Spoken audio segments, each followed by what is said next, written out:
Tammy is a hockey fan, and Tammy is also a smart person. And she said, I know a lot of Wings fans are upset that Sider and Veleno and the rest of the young kids aren't playing at LCA. I am thankful he's giving them time before coming to the big league.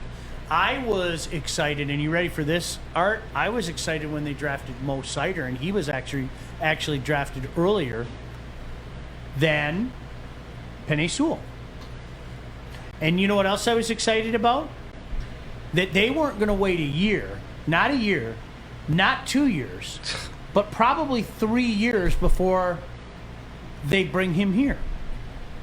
And you know why? This is an 18-year-old kid who is still in the process of developing. And let me give you an example, okay? For some guys, you can throw them to the wolves, and they can learn by experience, and they can get better and learn from their mistakes. And for other guys, and Red Wing fans, you might remember this name, Jakob Kindl, you will absolutely crush the confidence that they have. And Jakob Kindl was a young man that I got to see play in junior hockey that was a flat-out stud. And they threw this kid in with a bunch of adults, professionals, and he could not match up.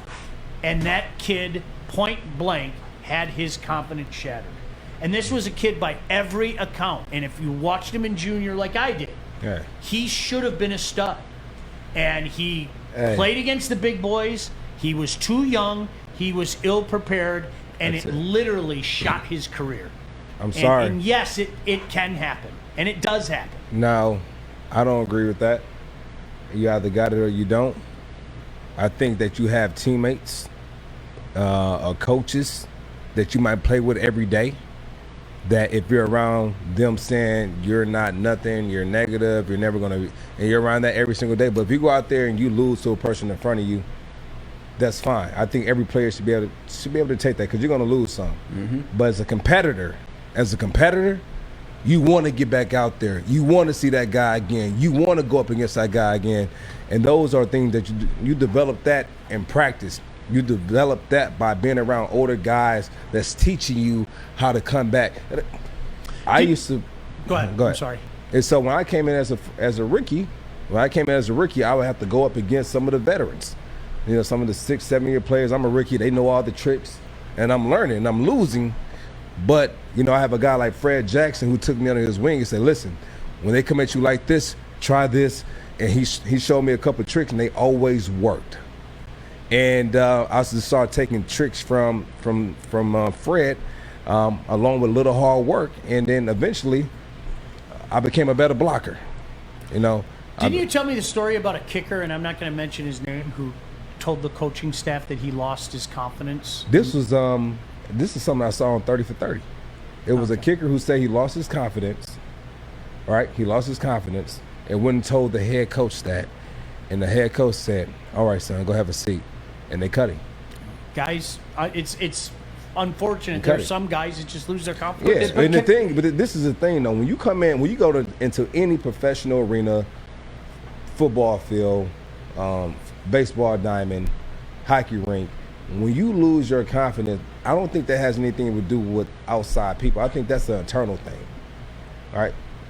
Because when I came in as a rookie, I was undrafted, Sean. Nobody had confidence in me. So if I don't have confidence in myself, why do I expect somebody on the outside to have confidence in me? And so I think that's... You had to work for everything that you got. Exactly. And I think that's part of it. I think for some of these guys, it always came easy to them. So suddenly when it didn't come easy for them, guess what? Guess what? They don't need to be in this arena. And that's what... And you get weeded out. I mean, that's the way that it is. But let me ask, and I'm in no way comparing, but I'm somewhat comparing. Like, when I came here, and again, I'm not a professional athlete by any means. I didn't know any of this stuff. Now, I could have said, "Oh, I don't know what I'm doing. I don't have," but I had the confidence in myself and the team behind me to help me. Hold up. So my thing but my thing is this. If you're coming in and you have all the tools around you to make you a successful person and make you dominant on the field or on the court, then what are the excuses other than I was ill-prepared? Do you like Bill Parcells? Are you familiar with Bill Parcells? Great coach. Mm-hmm. Yeah. Super Bowl winning coach. Okay, multiple Super Bowls. Bill Parcells hated rookies. He had no time for him. Openly admitted it. He said, rookies make mistakes. I don't have time for mistakes. It's the National Football League. Yeah. Like, you know what? To me, I want to put a guy in there when he's ready to do it. When he's ready to do it, I'll put the guy But why in there. would you be in the meantime, league? you know what I'll do?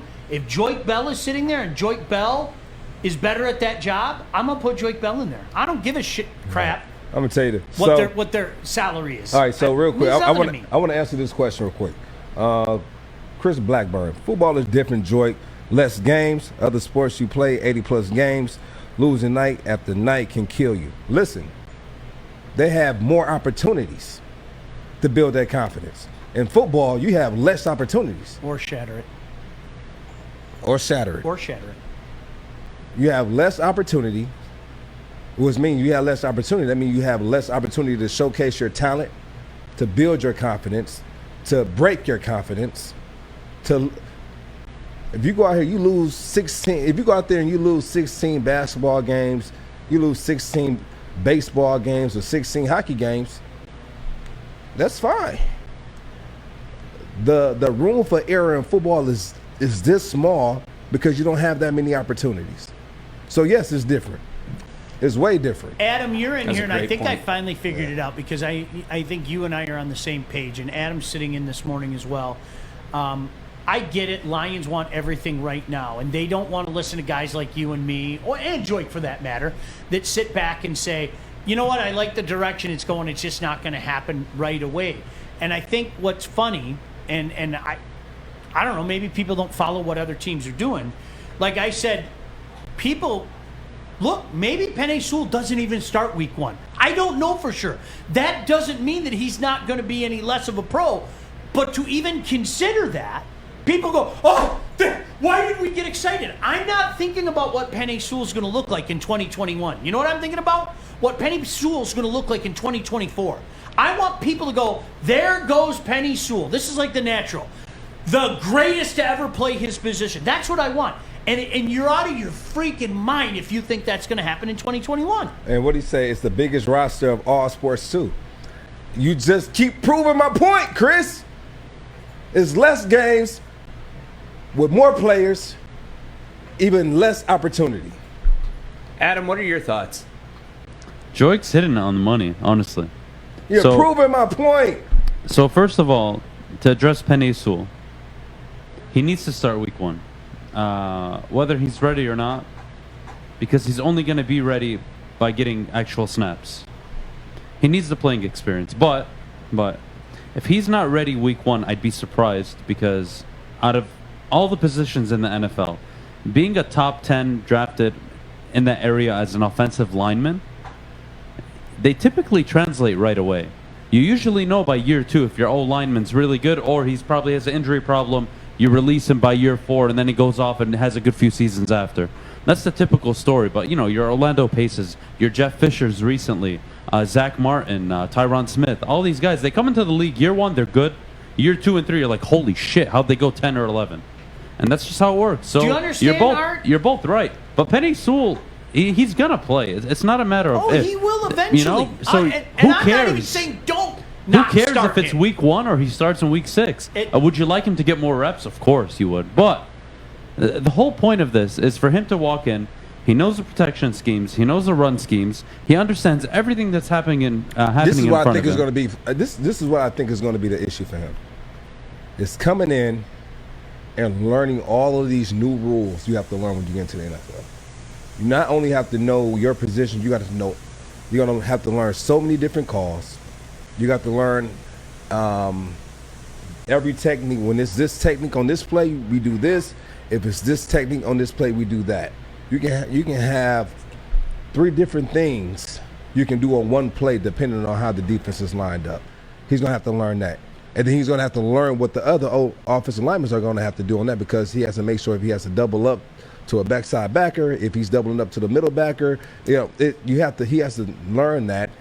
And that all comes obviously in practice. But when it's in a game, it's moving like that. Exactly. And the thing is, though, what it's going to be for him, it's going to be so much studying that he wants to be able to go out there and play where he doesn't have to think as much, but he can just react. And that's going to be But over time. he's knowingly reacting. There's a do you know- difference. Right, it's a different. It's but an that's- educated reaction, not it's panic muscle reaction. memory that Exactly. I've been over it so much that now I know I do this on this play, and so now I can play fast instead of thinking. The answer always comes back to, I think a lot of times, the people that get mad at Adam or me, but never Joik, we know that. You're a prisoner of the moment. You want everything right now. And these are the same people. Art is the same guy. Let's play a game of pretend. It's week 1. Penei Sewell is not starting. Do you know what people like that prisoner of the moment guy do? What an absolute bust! I can't. What are we doing? Well, can I explain myself why? And same with Darius Slay. He was teammates with Darius Slay, and people were saying that Darius Slay was a freaking bust. And it's like, huh? But here's the I thing. never, you know what though? People were saying I never heard that. Oh, it was, trust me, in the media. I never heard my- that. But here's the media thing. and fans. You know what it is though. Oh, my You know what it gosh. is though with media as a player. We try to shy away from reading articles and we try to shy There, as a player. You never listen or watch. Are you heading out, Adam? Thanks, Adam. So here's my Biggest thing, though. lie ever. Here's the thing. What happened? Are you here to strangle me, or what are we? Why would you? I can't have an opinion. Why would you get so excited for this draft? And you said run, not walk, and Because then we see the potential. right. And what Because Joik he's- said, but what Joik said was key. Start him week 1 because, and like Adam said, unless you're in there actually during the game, I could sit here and Art, stand behind. Art, but if I'm not can- sitting in Art, the seat, can I, then I'm going to yeah. ask you an honest question Yeah, right now, go ahead. okay? And I want you to stop and not think about the moment. I'm going to ask, does it matter if he starts in week 1 or week 3 if 2 years from now we are talking about the guy being the best at his position? I think that what would bother me with that is not seeing his potential go up because we didn't see it. We just threw him in after 2 years. His potential is Hey. going to go up anyway. I see what. Hold up, real quick. I see what he's saying, and I also see what you're saying, though. Art. Just realize personal experience. I didn't get my first NFL carry to my 3rd year. Right, my 3rd year. But my how do you, as an athlete, sitting for 3, like you were learning, you're not sitting on your hands No, waiting you're not- for it. you're not But like sitting- 3 years. Yeah, 3 years before I got my fucking first. crazy. That's before I got my crazy. first NFL carry in the regular season. Yeah. I played running back in preseason, and that allowed me, that afforded me the opportunity to be able to play in the regular season because I was able to take advantage of the little bit of opportunities that I did have. I remember coming in, they would give you. I would take advice from certain coaches. And some things would stick out. I would always listen, but some things would stick out more than others. And one coach said that, listen, the only thing you can do, and this is before I got to the NFL, he said the only thing you can do is be prepared. You can't control the opportunity. You can't control it. Just be ready for it when it presents itself. So I remember I was playing in New Orleans, and I had a good friend who came to me, who I'm not gonna say if he was a scout, if he was a coach, but he basically came to me and said, listen, they're going to give you the rope. And I said, what does that mean? I didn't know what that meant. They're going to give you the rope. They're going to give you the ball. I'm like, but why do you say rope? He said, because they're going to give you the ball. You're going to either hang yourself or you're going to throw it away. And I had been waiting to play for so long. I'm ready. This is my 2nd year. I'm ready. Give me the ball. And so the very first preseason game of the season, I had never practiced punt return the entire year, and the coach looked at me, and he knew that I had been catching punts after every practice, with the other punt returners, but never running it in practice. And he looked at me in the middle of the game and said, "Hey, Joik, go get one." I said, "Huh?" He said, "Go get a punt return." Mind you, I've never practiced it in practice, Sean. I go out there, they Be teach ready. you. They teach you. They Be teach ready. you. Put your heels on the 10-yard line. If it goes in back of your head, let it go to the end zone. Anything in front is fair game. They kick it, it goes over my head. You know what I do, Sean? You know what I do, Sean? What's that? I made a business decision. I said, I can let it go over my head. It wasn't a line drive, but it wasn't too high up, and I saw the defense was far enough away to where I said, I can catch it. So I took 2 steps back, so I thought, until I realized I went back to the 4-yard line when I watched the film. Caught it at the 4-yard line. Let's get active. Almost took it. They tackled me, tore my PCL first game. Tore my PCL. Chris had added, saying you can crush someone's confidence is true, and you said you can't. I know for a fact, and there are coaches and players that would agree. Who said that you can't crush? Jakob Kindle had his confidence destroyed, period. And it doesn't mean that it happens to everybody. Oh yeah, But that's true. he got thrown into a situation he shouldn't have been in, and that what happened with him may not happen with Joik or may not happen with Penei Sewell, but I know it happened because that kid was a stud. I mean, he was a stud, and he just never looked comfortable. Never looked. There's no way to say he never looked comfortable. And I've seen a lot of great players, a lot of good players. I won't say name. I've seen a lot of good players get cut one time and say they don't want to go back. Yeah, it's weird. It's weird. Yeah, Let's tap into that a little bit when we come back. The mental aspect of the game is real, man. It's